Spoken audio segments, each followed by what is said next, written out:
What's up, fellow entrepreneurs? It's John Fagerholm again. Today, I want to share some good news from the California Supreme Court that offers relief for some employers in cases related to improper wage statements. But first, I'm an attorney, but I'm not your attorney, so please seek out competent legal representation for your specific legal needs. All right, so let's talk about it. In a recent case, Naranjo versus Spectrum Security Services, the court decided that if an employer has an objectively reasonable, good faith belief that they have provided adequate wage statement, they are not liable for penalties under Section 226 for wage statement violations because of an underlying wage violation that inadvertently causes mistakes in a wage statement. This is a small win, but no less a rare win for California employers, especially given the court's history of decisions that have increased the risk and cost of facing class action and PAGA lawsuits for correctable mistakes. To give you some background, in 2022, the California Supreme Court initially found Spectrum liable for meal break violations, and Spectrum was required to make meal break premium payment.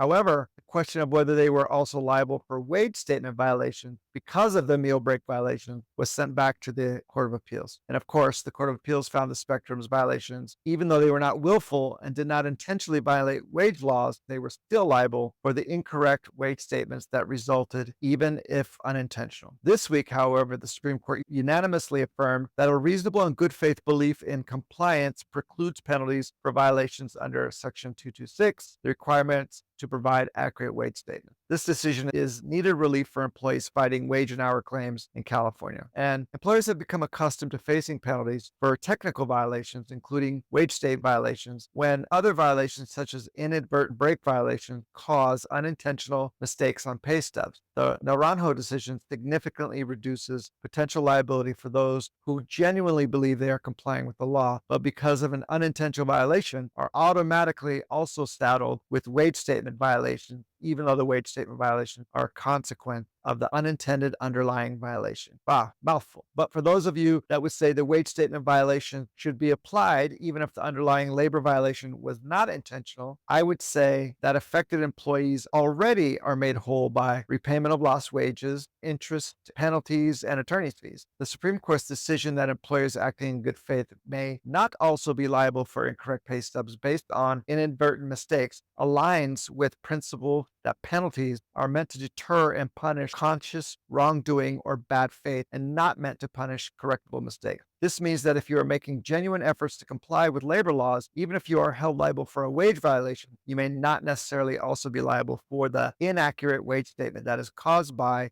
the unintentional wage violation. All right. Sounds fair to me. Till next time, productive.